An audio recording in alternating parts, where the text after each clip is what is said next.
holidays are back. It's like we just finished going trigo-tri, and now it's time for Thanksgiving, el ho-ho-ho. But that also means it's time to find the perfect gift for your dad, husband, brother, carajo, even for yourself. You know where this is going. That's right, get them the perfect jean. I absolutely swear by these jeans, from bandit black to midnight blue to light blue ice, which is also ripped because, as we know, the only thing better than comfort is edgy comfort. As a Miami boy, I even have their jean shorts, porque in Miami, we need quality shorts that are stylish and comfortable. Pero ish, you're saying, my boyfriend, abuelo, tío, doesn't need any jeans this holiday season. To that I say, you're wrong, because every man does need the perfect jean. But okay, if that is true, we still got you covered. Just in time for winter, the perfect jean now has extremely comfortable hoodies. Made using organic cotton, these hoodies are just as comfortable as the jeans. They're perfect for those chilly winters up north, or if you're visiting DJ's house, because as we know, he keeps the temperature at a reasonable setting of tundra. So it is the holidays, which means we've got a gift for you. Use code Pero20 at theperfectjean.nyc for 20% off your order. Así mismo, Pero20 gets you 20% off the jeans, the hoodies, everything. Jeans and hoodies sounds like two great items to open under the tree to us. So this holiday, your khakis and get the perfect gift from the perfect jean. And don't forget to use code Pero20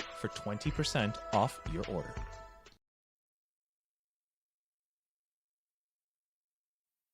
Hey everyone, this is DJ. And this is Ish. And this is Season 5 of Pero Let Me Tell You.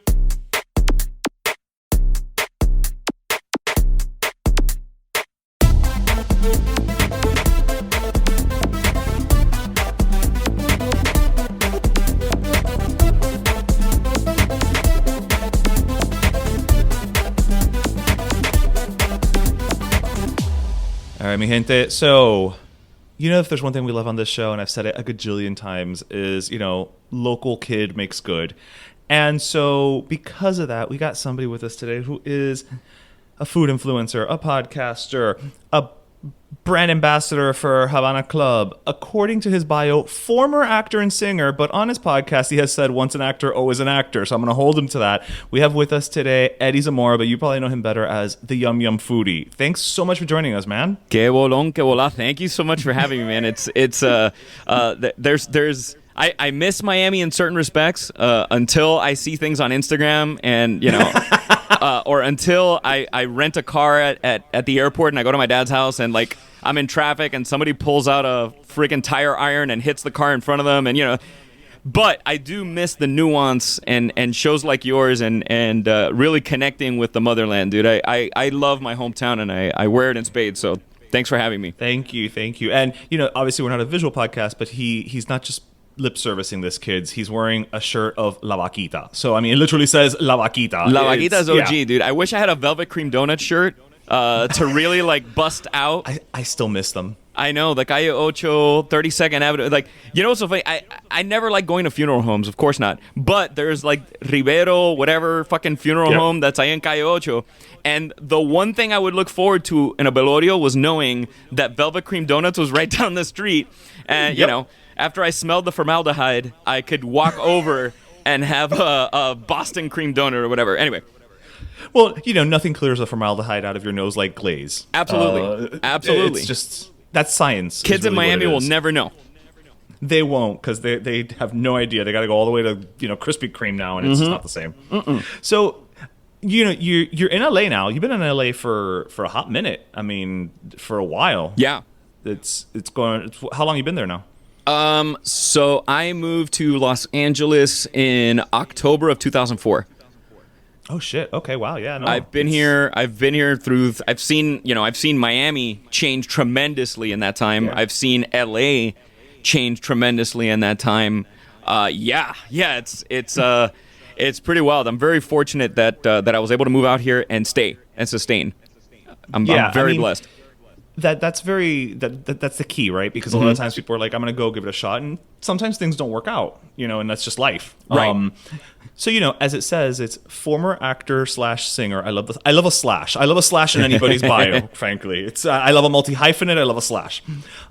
Is that the reason you went out to LA to kind of give that shot? Yeah, I went to my first theater class was in high school at Gables High.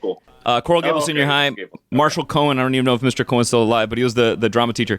And I still remember, I can't remember what it was like an elective, and I played baseball in school. And I was basically the only jock that was in, quote unquote jock. I'm 5'6", dude. Like, I'm not, yeah. no scouts were hanging out behind the dugout, like trying to put a speed gun on my arm. But you were playing baseball, not basketball, so that's okay. That's fair. It's fine. You're right. Yeah. You're right. And to be fair, like besides Jose Canseco, there's not that many tall Cubans. So pretty much everybody that I played with wasn't much taller than me.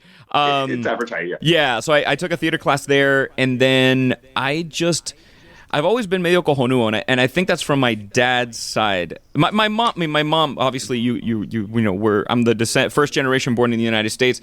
So I come from people that worked hard. I come from people that went through some shit.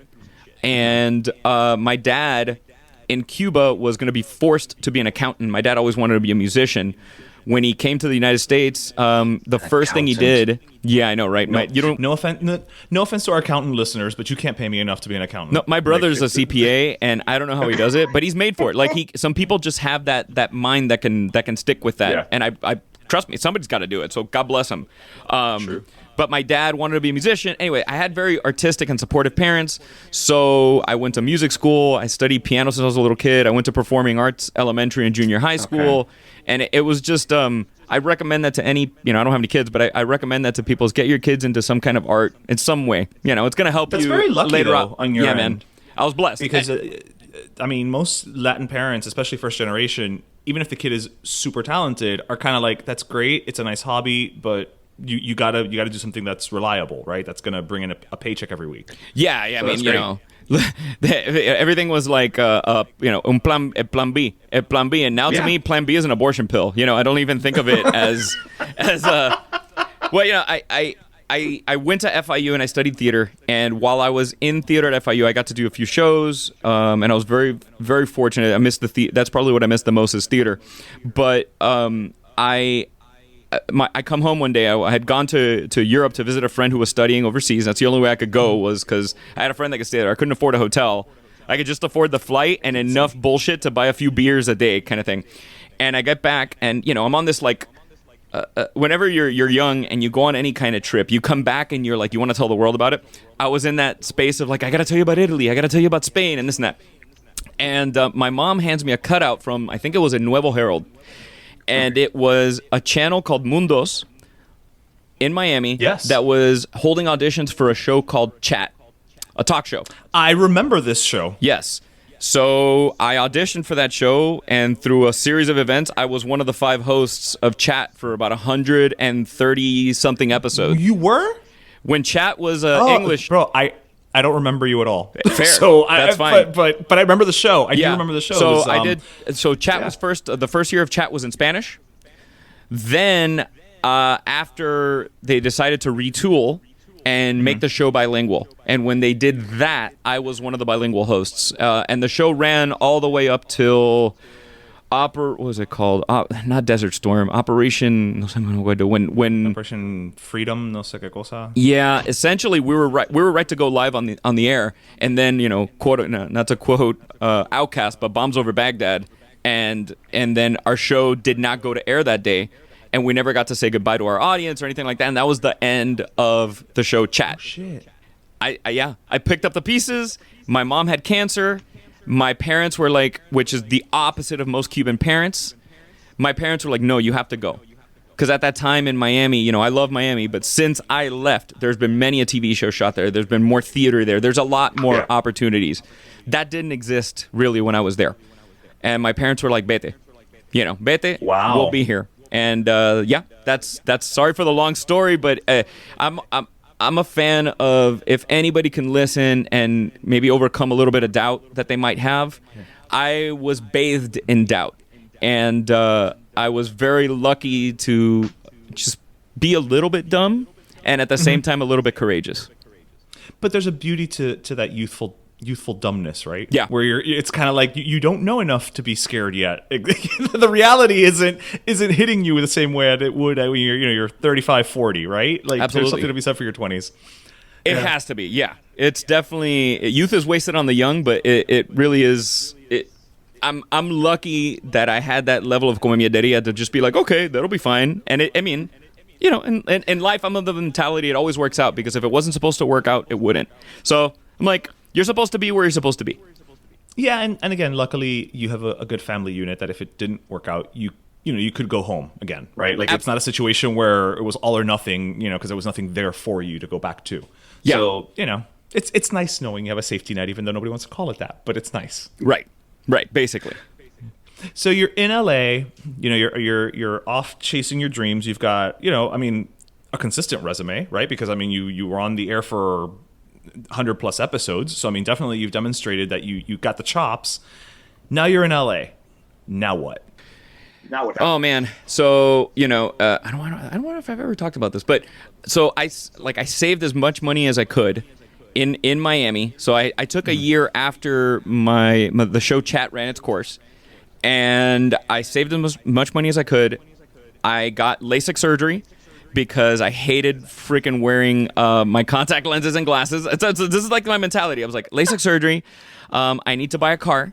And because I had a Ford Explorer that was constantly dying on me. And I'm like, no, I need, as we say, un transportation.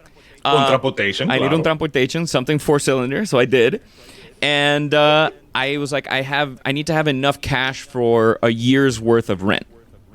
And that's what I did. I took a shoebox with money. And I'm not lying. I took literally a shoebox with money.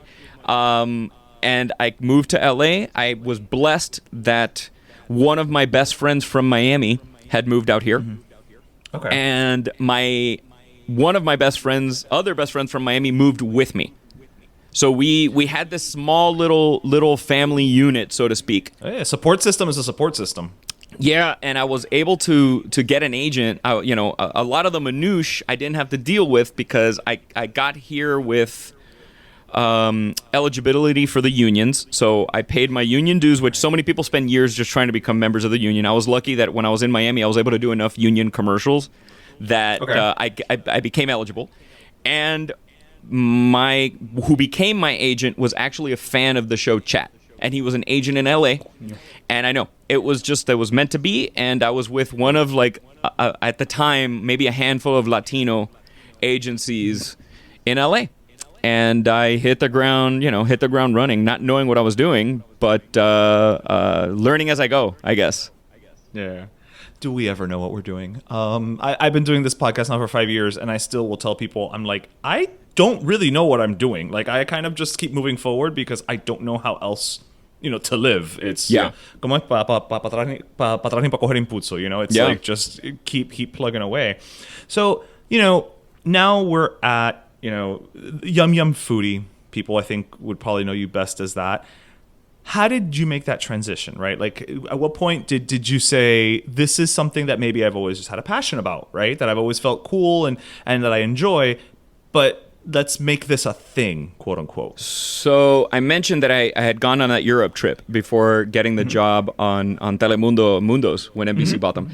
And on that trip, I still remember the name of the restaurant. It was in Barcelona. It was called El Mar or La Mar de Bo.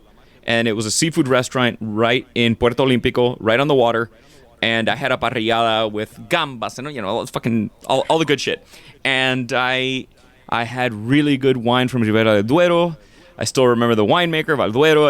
I still remember these moments. I have a picture of it with my friend and I having dinner. And that was the moment that I was really bitten by the bug about food. It was once I tried seafood in the Mediterranean, it was like I had never had seafood before. It's like once you have sushi in Japan, it's like you've never had sushi before. It's these little moments, right? And I kind of always track these moments back to my grandfather on my mother's side who had Alzheimer's.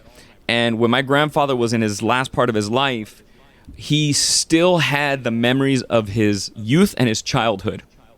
no matter what, He didn't care about the car, the watch, the this, the that. The memories what was stood there. So something in me is always about kind of creating memories.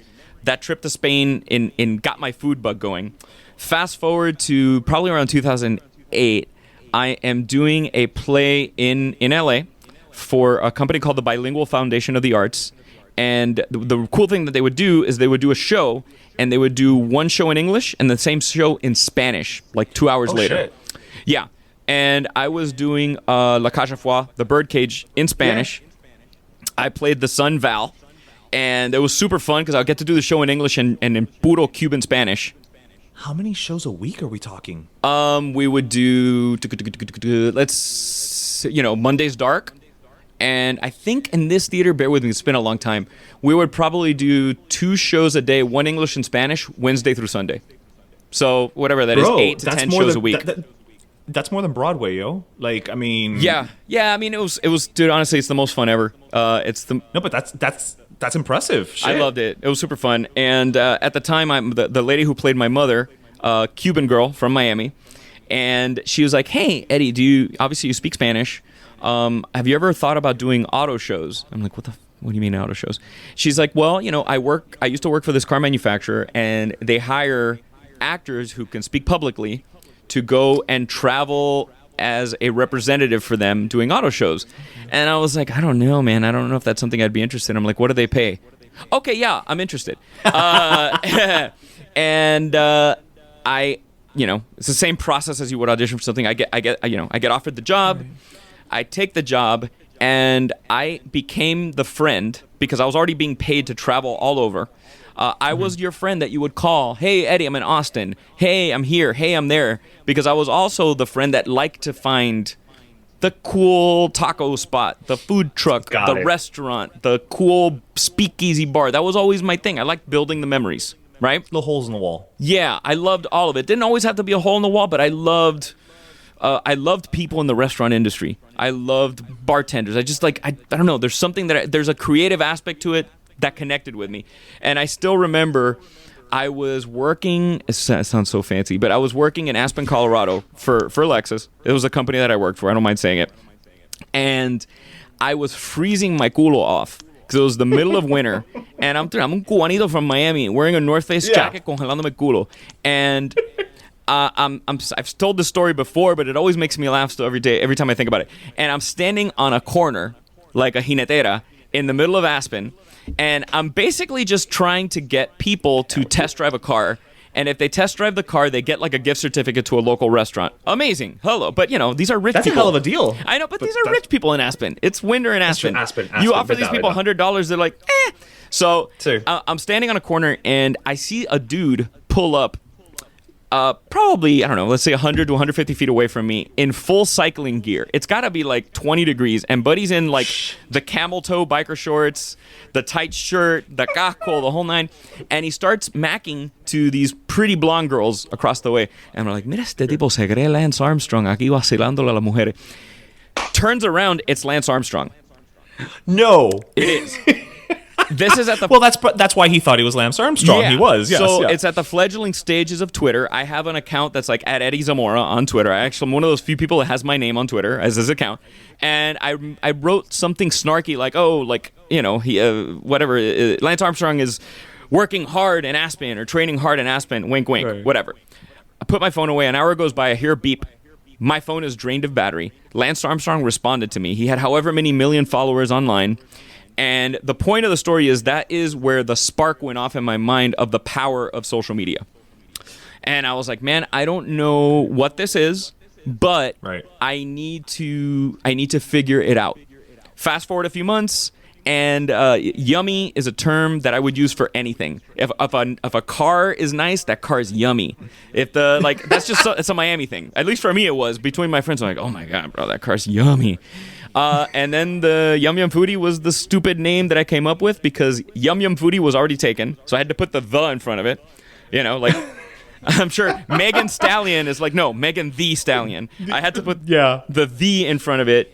And then I just started my brand that way. And I was already getting paid to travel. So the minute I would finish my work at an auto show talking to thousands of people, I would go to the hotel, throw my stuff down, and hit the town, whatever town I was in, and explore. Yeah. And that's how I built it. I built it with somebody else essentially paying for it. That was the intention. I mean, sign me up. I would love to have that. Yeah. That's the best way to do it, son. Yeah. Like, shit. Dude, I'm very lucky that I had that moment of the wherewithal to do it, because I could have easily I could have easily been too tired at the end of every day and just gone back That is and true. been resigned. And I'm not of that state.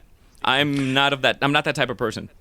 It's funny you say that because actually this past it's something that I just wanted to bring up because this past weekend, I don't know how many episodes you've heard or how closely you follow us, but we also have a side hustle where we do chicken wings. And literally, like 2 weeks ago, we had a pop up, and I went. And then after that, I went and did something else, and to help another friend with the podcast, and da-da-da. And when I got home, like the next day, my boyfriend was like, "How did you do that? Like, I was exhausted. Like, how did you just keep going?" And I'm like, I just don't know how else to be, And I don't know how much of that is. Let me rephrase. I don't know what percentage of that is being first gen. In this country that you're like, nope, my parents and my grandparents didn't leave everything behind for me to, take a nap.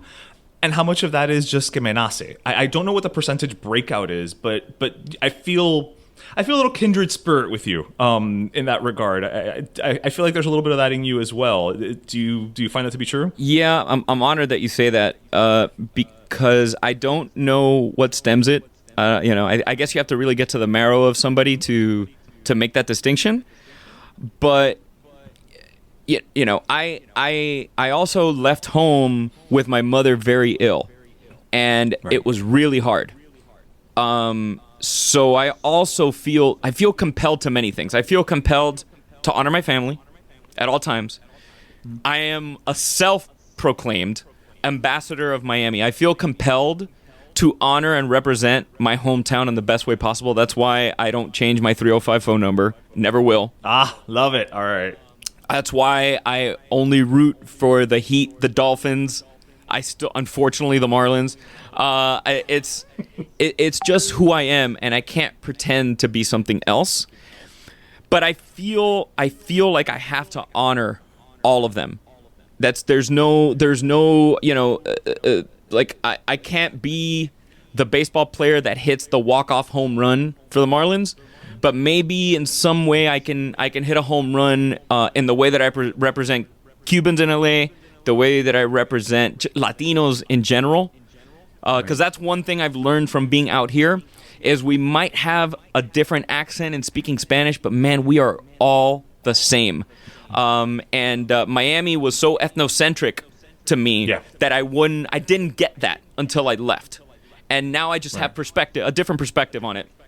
So it is, but I've also seen it in second generation Mexican Americans here in LA that have that. So maybe it does trickle down to that generation. We don't need to quote Reagan here, but like it's we got some trickle down workaholic-nomics. I'm gonna make that a hashtag and steal it from you. That's how much I like it. Hey, whatever, man. Do it right. we can throw it on a t-shirt and split the profits. Done. So you actually teed up a perfect transition for me there. Boom. Representing Miami, representing your Cuban culture and background, and all that. You have recently become a brand ambassador for Havana Club, and honestly, it warmed my heart to see you posting pictures with Gio, because he's a friend of the podcast también. So it's one of those like, oh, look, Miami, LA, they're all friends, and they're all, it's just like one big happy, drunken family.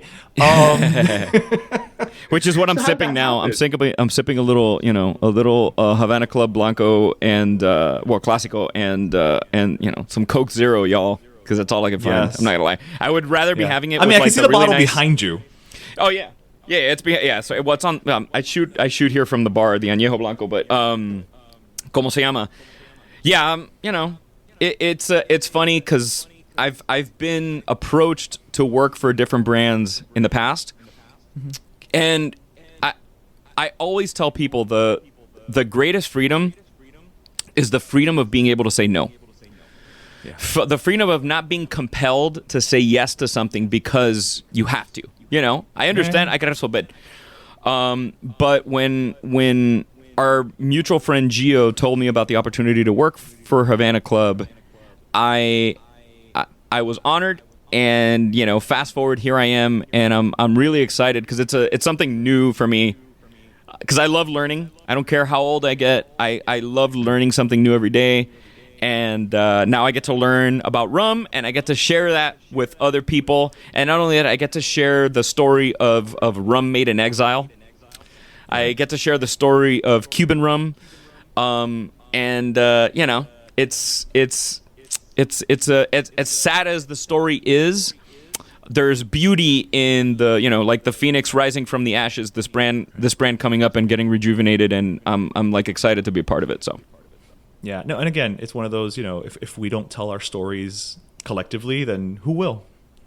Yeah, and it's funny, and for the folks listening, if you have or haven't heard, I implore you to go and check out the Amparo Experience, which is the story of Havana Club, and they did this beautiful theatrical presentation in Miami. It was very a la Sleep No More in New York, if you've ever heard of that show. But it's this wonderful show, and I can tell you, I attended, because of Gio, I was very lucky to attend the closing night. And I can only speak to a few times in the past X amount of years since I've been doing the Yum Yum Foodie, and I haven't been doing the traditional path of an entertainer, that I felt moved and wanted to quote unquote come out of retirement, so to speak. And that show, Amparo, was watching that made me miss acting more than anything I could speak to for a period of time. Yeah, you're not the only person to say similar things. We've had many people on the show who were able to see it, and nobody has ever said, you know, it was alright. You know what I mean? Nobody's ever come and just been like, it was okay. Everybody has just a very passionate feeling about it. Have you had a non-Cuban talk about it? Because every Cuban's going to say it's... I'm just curious. I haven't, but also I think it comes down to what comes up organically in conversation. Yeah, right. So, I mean, I guess I could make it a point to ask them moving forward. It's like, so, Colombian guest, what did you think about Amparo? You know, it's great to see the other perspective because, you know... Yeah. No, and again, I think it's just we had the ladies who wrote and directed Amparo a couple episodes back as well, and it's just like, dude, again, we need to tell our stories, you know, and I'm not saying that we quote unquote need to tell our stories, but the stories need to be told. They can't just be lost to time.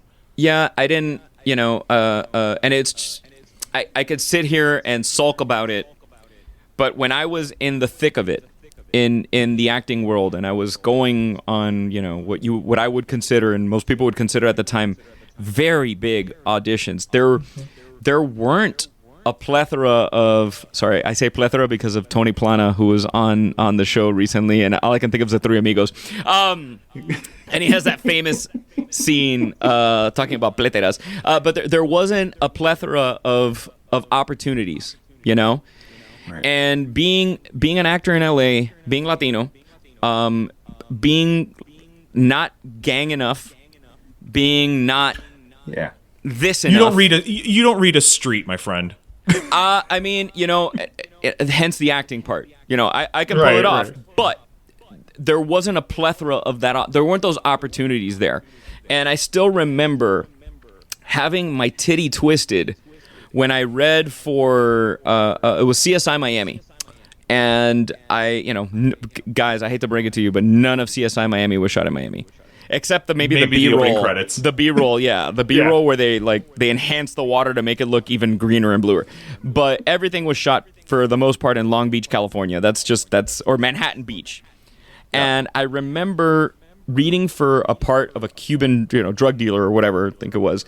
And you could tell that it wasn't written by a Cuban. There were certain parts of the vernacular, I think my character had to say ese. And, which is, look, hey, if my character was from East LA, then that's what they would say. And that's fair. Right. But my character was probably from La Sabuesera, or, just say that because that's where I'm from. But, my character was a character from Miami or from, Pena del Rio or whatever. And there's no way that would ever happen. And I remember being so bothered by it Which is my bad because, at the end of the day, I had the opportunity to get the part and change it when you're working. But you still have to get the part. True. I let it get under my skin. Now... Really? Well, I mean, get under my skin, not like I'm not showing it to the person hiring me, but it bothered me. It doesn't it doesn't roll off the tongue for me playing a Cuban character to say that. That's not gonna, if I'm playing a cholo, if I'm playing that's a different vibe. It's a totally different vibe. Yeah. Like if you were playing un argentino would be like, oh, che boludo, esse. That would never happen. Yeah. Right? Yeah. So it was the same thing. Anyway, I digress. Those opportunities didn't exist. So it's an honor now to see all of these young Cuban actors and see that there's the story of Desi and Lucy being shared, or it takes time. It takes time. It does. Yeah. Doesn't happen overnight. No. But on a related note, I'm telling you, you keep teeing these up for me. And can you it's tell that like, I host a podcast? Maybe I was gonna say, even though I don't know what you're gonna ask me, but well, that's where I was gonna go. I'm like, so on that note, you continue to make your own opportunities, right? Which I think is something that hell, that's why we have a podcast, because God knows we're not, in the entertainment field. You've got your podcast, Kill the Bottle, which frankly sounds like one of the most fun podcasts to be on, if only because it means sitting around getting to drink with you. And and right now I'm just drinking water with you, so I can imagine, and I'm having fun. So I can imagine if we add like a bottle of something, that's next level. As we say, tremendo revolú. It is. I've heard the episodes, my friend. Thank you, man. It's, what? It's funny. It's, and I've said this before, but and I can always change the story later. But now, it is the most fun I've ever had. And I've been very blessed to work on some really cool stuff. I'm so lucky, man. I'm so grateful and I'm nobody. And even as nobody, I've been like, I couldn't redo my story. I would not be able to take the same pasos to get to where I am now and what I've done. It's fucking crazy to me. But the most fun I've ever had is doing this silly podcast. And it came completely organically. I didn't plan on doing it. No, it was not my intention to do it. How did it happen? So my co-host Megan, who is a trip, and it's funny because Megan and I have only known each other about a year and a half. Okay. That's it? Yeah. That chemistry, that time belies your chemistry. Exactly. But I am also a person who can sense that, and I felt that there was something there. And this is, completely just. She's just a wonderful person, and it's a show. We have characters, okay? We play things up a bit, That's guess what? There's an entertainment factor to stuff. But if you don't have chemistry, you don't have chemistry. I don't care how much you play something up. 100%. So I was a guest on a show that she did. So she used to work for Adam Carolla, legendary, one of the OG podcasters. And I was a guest on a secondary show because one thing that he was generous with the people that worked with him or for him and gave them opportunities to create projects within the studio space. Nice. And I was a guest. Fast forward, Megan is a big time foodie, and she's like, you need your own show.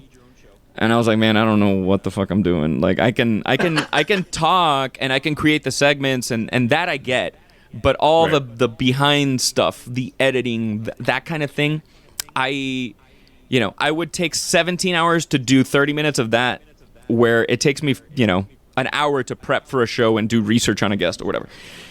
And she said, well, what if I produce it? I'm like, oh, fuck, I can't get out of this now. and then I said, okay, but only if you co-host it with me. That's fair. And she said, yeah. And here we are. I've been very blessed because of what I've done, in the food space, and just in luckily in entertainment, I've been able to get to speak to some really interesting people. Not famous is great, but it's really I love to speak to people from all different facets, not just chefs, not just musicians, a little bit of everything. Yeah, well, I was gonna say you really kind of cover a lot of ground in terms of who's on the show, and because I think especially with your background as a Yum Yum Foodie, people probably assume, oh, it's going to be chefs, and even at that moment, it's just going to be like quote unquote, celebrity chefs or people who have a show on Food Network or things of that nature. And you really, again, you have a little bit of everything in there, and so. I can appreciate that because then I never know what I'm going to get from you. Well, thank you. That's way. like I say, good things come in small packages. But it's important. I think it's also important to, and I know it's like, so if you haven't heard the show, guys, Megan is like, she's like the whitest chick on the planet. She's practically a guppy. But I'm trying. I'm like she's transparent. Like you can see through her. But I'm always also trying to get Latin people on there, to get people of color on there. I like to know that I help give everybody a voice, and I food was an organic thing, but sometimes you'll listen to the show, we don't talk about food. My mentality also was, in the ether of podcasts, if I just put out a podcast called Kill the Bottle and I put it as a generic comedy talk show, it'll get buried beneath everything. The Joe Rogans, the whatever, But I'm in the food space. Well, shit. Let me put it into the category of a food podcast. It's going to rank a lot higher. And that's how we've been able to rank top 30 in the food space, is because it's, there is a food-centric somewhat aspect to it. Yeah, but it just goes with everything. I mean, again, as I said, nowadays you can create your own content, right? Everybody can. Everybody can create a podcast. So to your point, I'm just going to make a comedy podcast. Okay, what's the angle? We're funny. What's the angle? Right. Because it sucks to say it, but I mean, you're competing with thousands upon thousands upon thousands of other content that literally anybody can create. I'm prime example. Anybody can create out of their house. It's not... and so when we started, actually, it's funny because we were like, we have to have a very specific name, because when you have these podcasts that have just like, two guys in a microphone or, girls talking about stuff, it's like, what are you then? And I mean that with all the love in the world. You have to have a brand, and you have to stand out. Mm-hmm. Well, and Kill the Bottle is something I've been saying forever. I mean, and people say it forever, but like back in the day, there would be some, rough night with Bacardi Limon, and I'd be like, bro, just kill the bottle, dude. I can't anymore. Like, I'm done. All right. Everybody says it, but you're the only one who has a podcast titled it. Yeah. Right. Yeah. So there you go. Like, it's not about. There's actually, that's even better because people can relate to it. They know it's shorthand. They know coming in more or less what's going to happen, or what's the theme is. We're all going to kill a bottle and see where the hell that takes us as far as the conversation. I'm very lucky that at an early age, and he'll attract the visceral reaction from people, and I find that most of the visceral reactions are from people who have never listened and don't know anything about him. But I've been listening to Howard Stern for 30 years, at least. And Howard is, when I tell you, my inspiration for when I talk to people and on the show, in the way that Howard interviews people, I will tell you, in my opinion, he is the greatest interviewer of all time. I will hold people's feet to the coals about it, but listening to that show for so many years has not only just been a lesson in how to talk to people, and how it's been a lesson on how to listen to people, and it's a lesson on how to evolve as a human being, because Howard Stern, when I listened to him in 1995 or 94 for the first time, is not the same Howard Stern now, who is a person who rescues cats with his wife, a person who's like, probably, at least from listening to him, he's one of the biggest like human rights advocates, whether it's LGBT community, like it's just LGBT community. Sorry, LGBT community. It's just he's a prime example of showing how to evolve, and it when people criticize you for evolving. I love it. That's so true, because it's like, oh, he's not the same. It's like, but are you the same person you were 20 years ago? And if you are, what the fuck are you doing? Should you be? I mean, I guess maybe inherently, if you're a good person with a loving heart, yes, that's a good thing to not change, right? But you should evolve. But you don't need to be 50 years old at 10 in the morning walking out of space in downtown Miami. Right. I'm sorry, bro. You don't need to be that guy anymore. I love you, pero cojones, man. Hey, once in a while, you know, Fine. like un cumpleaños or, Whatever. you know. That's fine. That's fine. But when your MO is that, like, no, dude, I can't. So it's just I'm a fan of seeing human beings evolve. I'm a fan of seeing my father evolve, even though, you know, my father is ill and he has dementia and Alzheimer's. I'm a fan of being blessed to be around family and friends that have evolved. And I've noticed that the people who haven't evolved or have devolved are somewhat not in my, you know, they're no longer branches on the tree of my life. It's interesting. Yeah, it doesn't mean that you don't love them, quote unquote, right?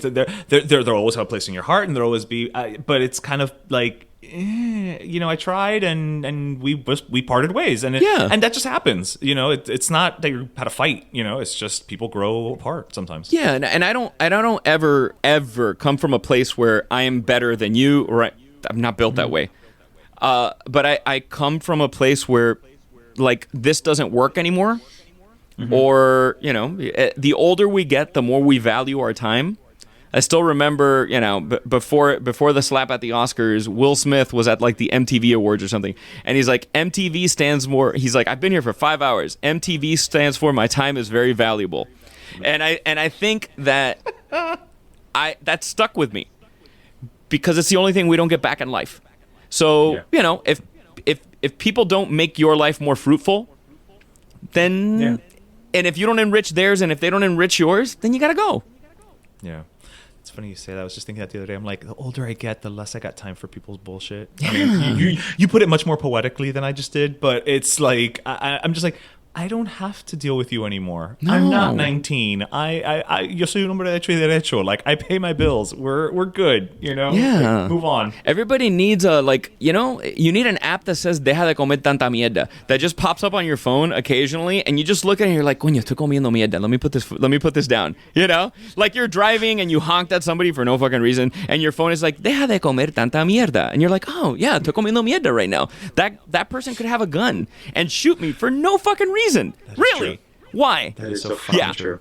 I've become so much more chill, and it's funny because, like, weed is legal here, and I don't smoke weed, and I don't know, it's just around people, all the weed people here, I guess, that has just made me so much more chill as I get older. Like, by osmosis, you just absorbed it's funny, Like, nunca tengo apuro, but I'm always on time.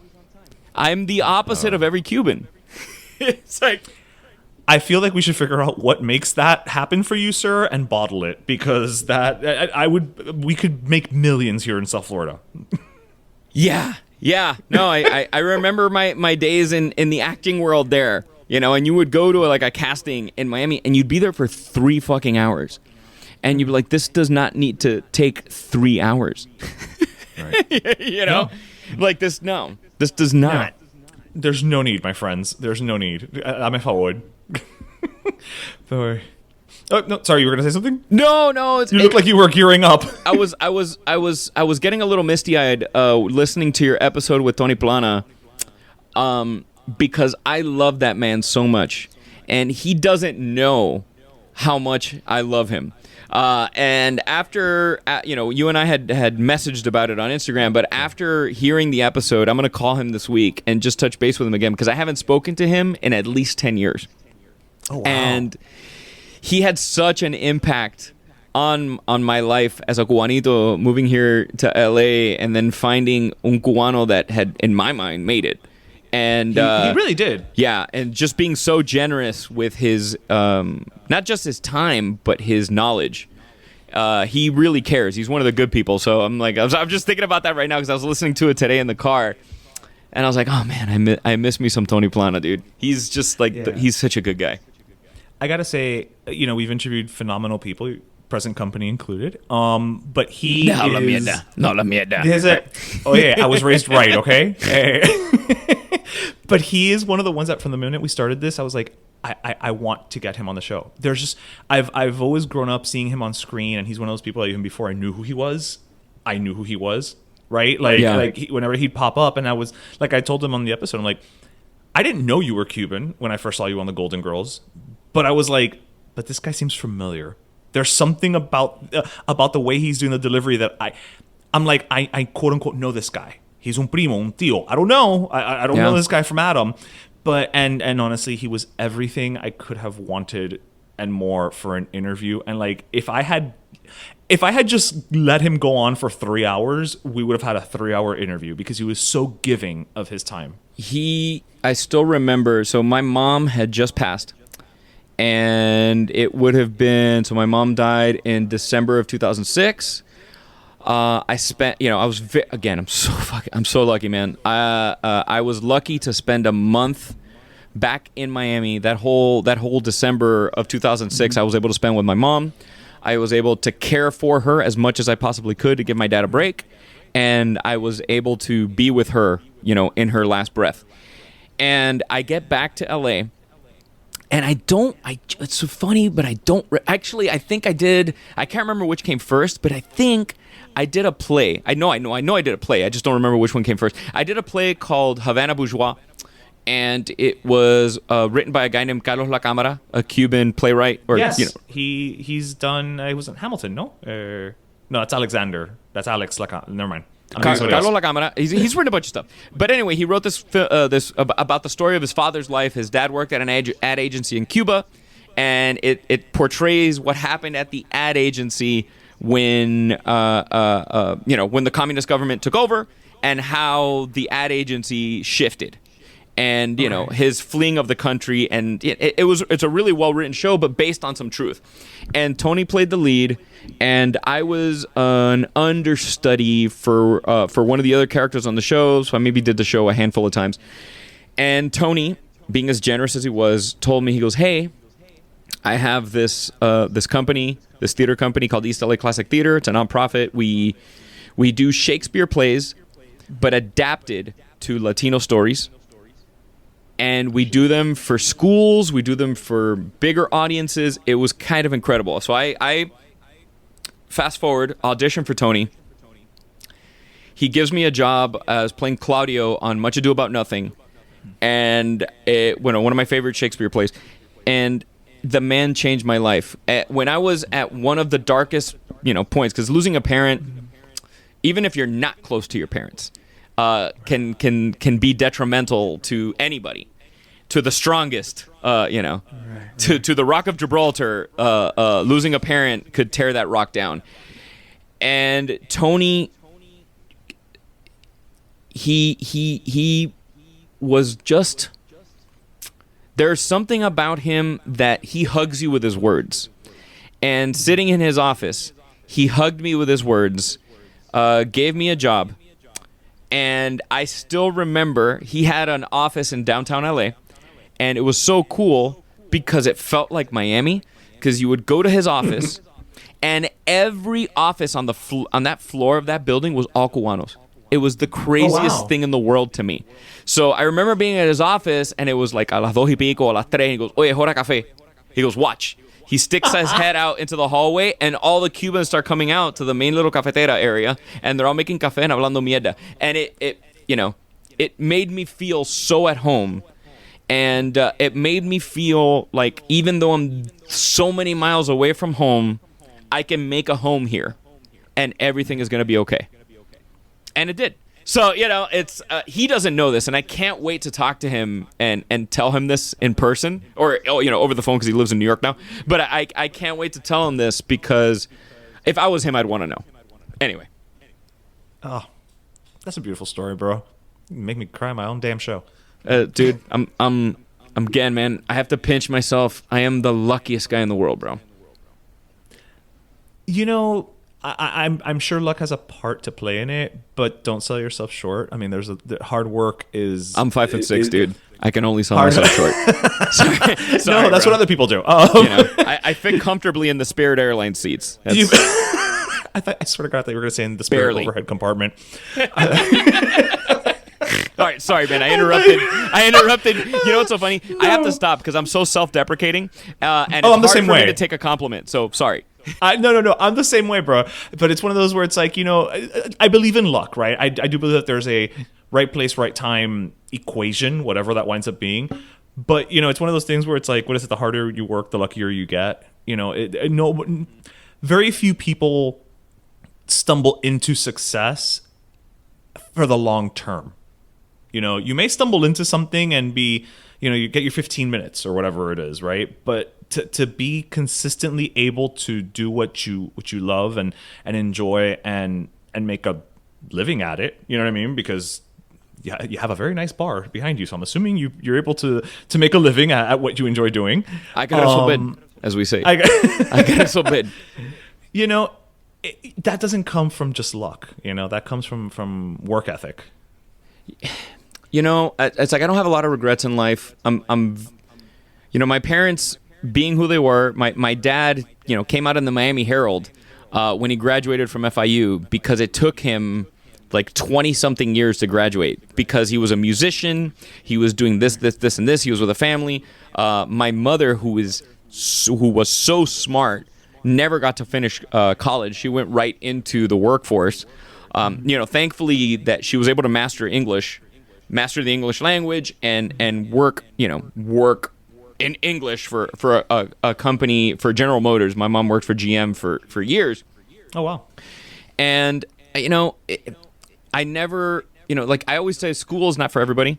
When I got the job on Mundos, I didn't have the support of my theater professors at FIU. And I was like, I have a fucking job on TV, dude. Like, how can I say, you know, I can't do both? And I miss theater. Like I said, I miss theater, and I will never say anything detrimental towards staying the course and finishing that because I wish I did. It just that those weren't the cards for me. That doesn't mean that you can't move forward, you know, without having that finalized, quote unquote, degree, los 4 años, en Miami-Dade, tú tienes tu asocia, you know, like, and, you know, I'm just hearing my dad. You can still work and success is here in your head. It's not what other people deem it to be. That's, you know, that's one of the things that I think could be detrimental about social media. Yeah, is that 100%. So many 100%. people will base success on followers, likes, comments, bullshit, minutiae. One of the things that stuck with me, and one of the things that I wanted to do when I started my social media food brand was be credible. Hey, look, there's people who do yoga poses, eating a slice of pizza, holding a fucking puppy to the sunset, that make millions of dollars online because they have followers and they dance on TikTok. Good for you. Like I'm not gonna hate on that. I really am not. I can't. I'd be lying to hate on them because good for you. Really, good for you. But I can't do that. I had to feel completely credible in whatever I was talking about. When I talked to a chef, when I worked with a chef, I wanted them to think of me as a peer, not as a parasite. And well, no, because it means that's the world great. to That's me. a great comparison. That's a great comparison, though. I learned as much as I could how to cook. I worked in catering here in LA.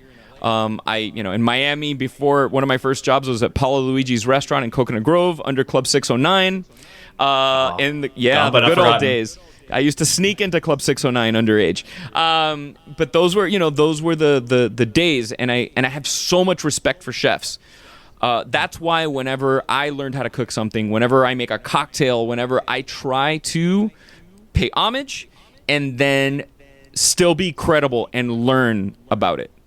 Really learn about what you're doing, regardless of it. So, people home listening, you want to start a TikTok, it's great to have 1 million followers. But the followers, the apps, all that stuff could go away at some point. It really can. It happened to a bunch of people with this app called Vine. They had millions of followers, and that app dissolved. Or Instagram gets bought by Facebook, and all of a sudden, you're not getting seen by as many people. I always said, don't put all the eggs in one basket.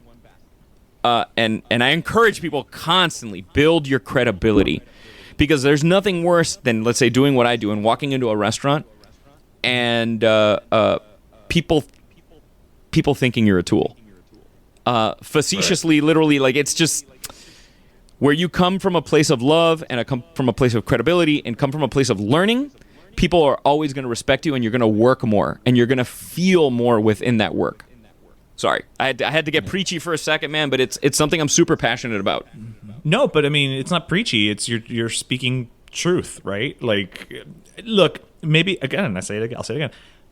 Maybe you get lucky at first, and maybe people are like, "Oh my God, they're great and they're wonderful," and your numbers climb, and then guess what?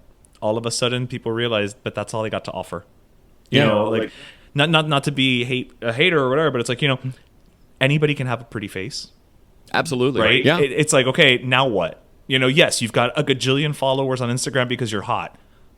Power to you. Like, that's hell. Great. You won the genetic lottery. But now what? Right? But that's also evolved the quote unquote so the word influencer, I fucking hate it, but I guess, I get labeled under that. It is what it is, man, because, to me, Howard Stern's an influencer. To me, but it makes me cringe when I hear it. It does. It's like when people are like, "Oh, you're an influencer." And I'm like, I work in marketing, so yes, I guess I am, but like and I've told him personally, but I was very blessed to work on a talk show pilot, a daytime talk show pilot last fall. And through a series of events, which I wouldn't get on the air, I would tell you off air, but through a series of events, that pilot did not happen. But one of my co-hosts from that pilot was a gentleman by the name of Richard Blaze. He's been a guest on this show, not this show, pardon me. He's been a guest on my show. And Richard is to me one of the greatest chefs in the world. And when I talk to Richard, he calls me chef. And it cringes me because I have so much respect for that. And he'll tell me aside, he's like, "Do you cook?" I go, "Yeah." He goes, "Are you passionate about your cooking?" He's like, "Yeah." I'm like, "Yeah." He's like, "Do you do this, this, this, and this?" I'm like, "Yeah." He goes, "You're a chef, man. It just means chief in French. Fuck it." and but there's something to that, and I'm more okay with it now. Right. Not having gone to culinary school yet, feeling okay cooking for people, feeling okay getting hired by a brand to make a recipe for them, because I've and I'm sure you'll get this too.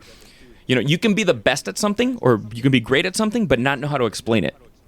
And sometimes the ability to explain it can be more powerful than the skill level. And I'm very blessed that I have the ability to explain it and make it, approachable for people. That's always my intention. So, guys, work your asses off. There's no such thing as an overnight success, my friends. No such thing. No such thing. And honestly, I can't think of a better note to end on than that, because frankly, like, that's just the epitome of advice that everybody should listen to. I mean, again, I can't. It's funny because, we've been doing this for 5 years. I've had my fair share of interviews, with great people, and you are definitely going to be one of those ones that I'm just going to say, like, I felt like we clicked even before we chatted, in person, right? It was like, because you were going back and forth and be like, "Hey, oh my God, what's up?" And "Oh my God, imagínate, este tipo," There was this weird, like, Miami connection, not to be confused with that horribly, wonderfully bad movie, Miami Connection. I haven't seen it, thank God. Okay, you've good. Never seen it? No, it's really okay. It's good. It's good. Bad. Watch it. It's from like the 80s. It's about ninjas. It's yeah. Can I tell you a show that I'm addicted to? And I just love giving credit where it's due. I'm addicted to, and I'm late to the fucking game, so make fun of me all you want, people. I know they're like on season 4, but I don't give a shit. I just discovered What We Do in the Shadows. It is heaven for me. Good. Heaven for me. So good. It is my going to bed show. I watch an episode every night. I'm on season 2 now. I watch an episode every night, and then sometimes I fucking fall asleep, and then I go back and watch it. But it is heaven. And when I say work hard, work your ass off. If you're Cuban, chances are you'll have a little ass left after you work most of it. Anyway, it's one of the perks. It's one of the perks. Cuban. One of the perks is padded cushioning for bleacher seats. Yes, from birth. Yes. Yeah, unenhanced Miami. Okay. Yes. Yeah. That's Premier Center level. for Cosmetic Surgery. I still remember that fucking jingle. Just one look. By the way, I love your theme song. I was hearing the theme song today, and all I could do was I would start like swaying side to side, but I was swaying because you're at Hot Wheels. Thank you. I was swaying side to side, couples only, in the opposite skating direction. At Hot Wheels, not Thunder Wheels, fuckers. Hot Wheels. Hot Wheels. Thunder Wheels is fine. Don't get me wrong. It was closer to my house because it was on Flagler. But Hot Wheels is where I would get dropped off when I was 14. And it was the first, like, it was my first experience going out alone, besides, like, Baja Beach Club in the Grove, for, you know, whatever the fuck it was, teenage night. Anyway. Teen night, yeah. Teen night, yeah.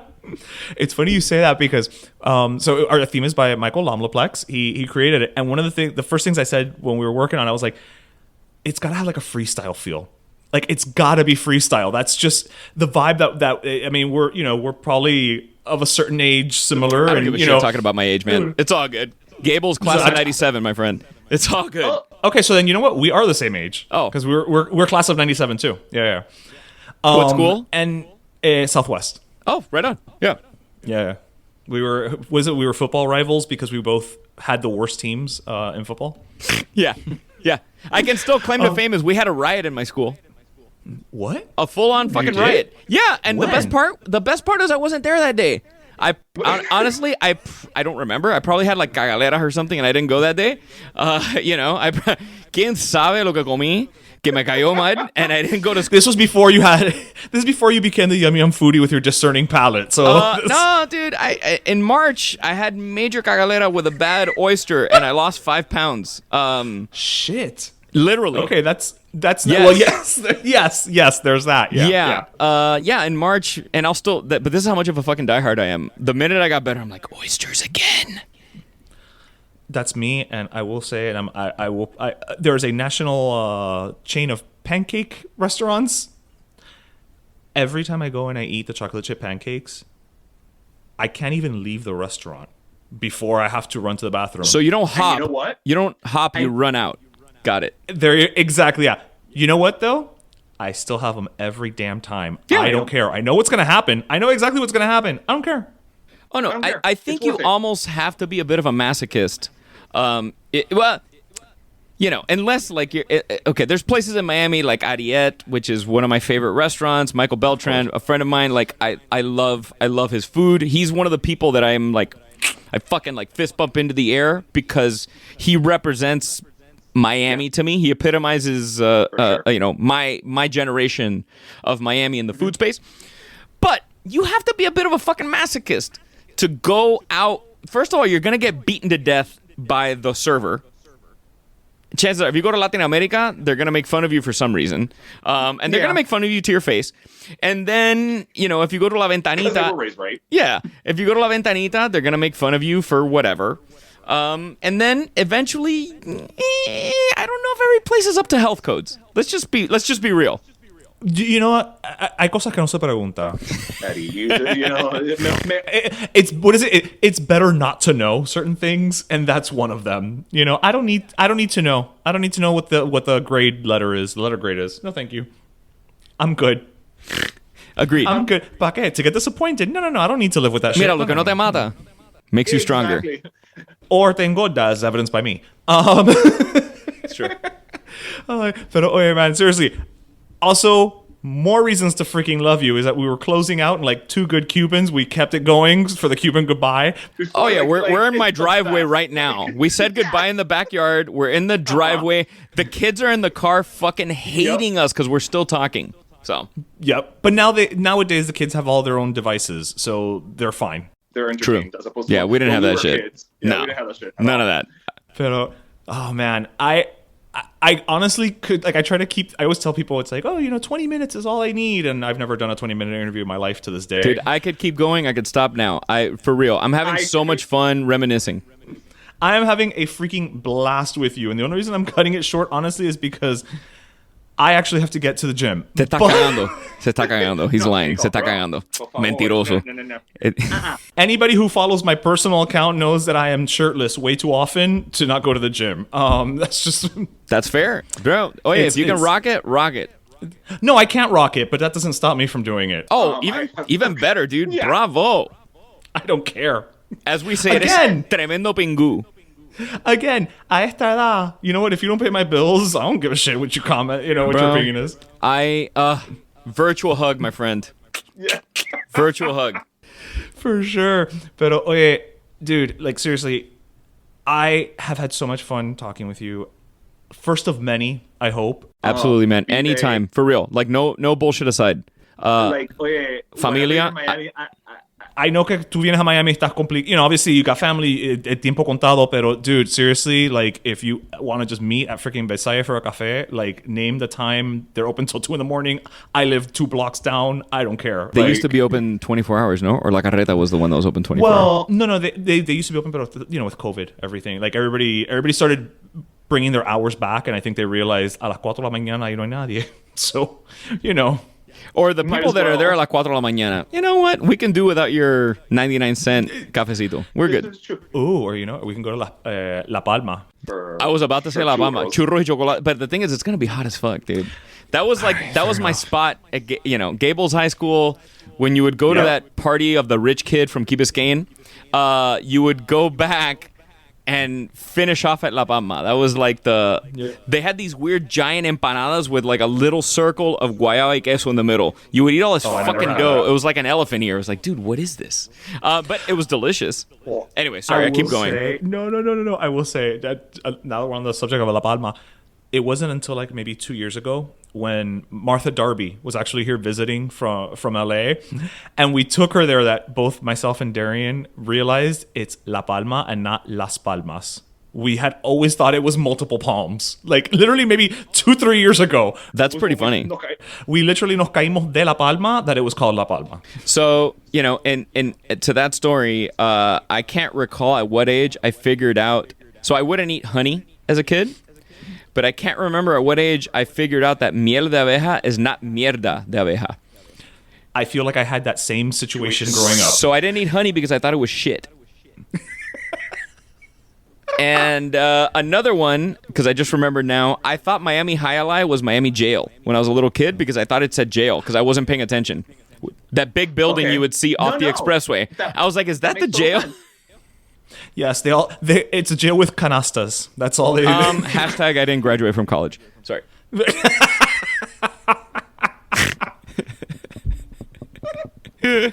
Oh my god. All right, no. For sure. Like for real this time. Like I know we've had so many false like Cuban endings at this time, but oh man, legit.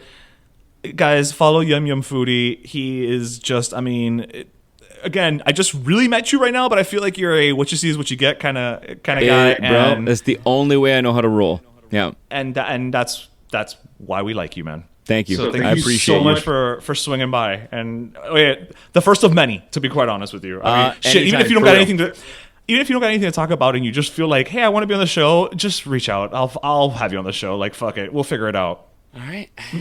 As I write this down right now. Actually, you know what? I may take you up on the offer I just made to you.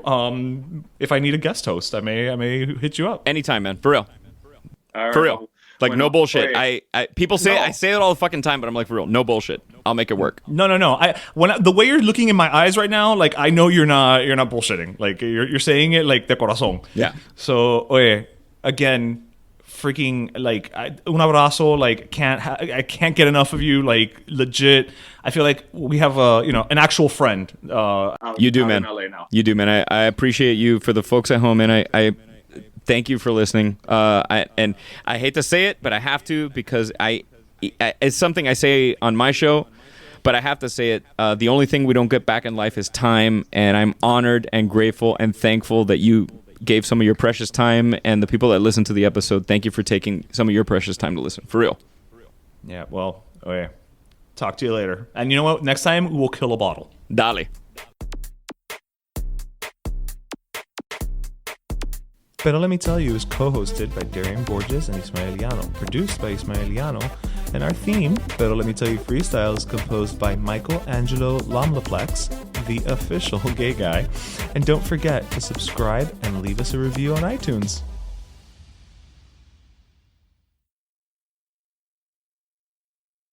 Hi, I'm Eddie. And I'm Megan. And we are the hosts of Kill the Bottle podcast, where guess what we do? We kill bottles. We talk to guests. We talk about food, wine, travel, amazing guests like country singer Martina McBride. Director Paul Feig. Ooh, that's right, Paul Feig. Broken Shaker co-founder Gabe Horta. Comedian Brad Williams. Enrico Suave. Gerardo Mejia. Do not forget Craig Kilborn. I can never forget Craig Kilborn because you have the biggest crush on Craig Kilborn, Megan. And if you want to find out how badly she has it, please listen to the episode of Craig Kilborn. We even have creators of TV shows like Dave Knoll, who created Chopped. One of my favorites. Richard Blaze. Hello, The chef. Chef He's been on a Blaze. million shows. And his wavy hair. So if you want all of these, come on over to Kill the Bottle Podcast. Rate, review, wherever you get your freshly squeezed podcast.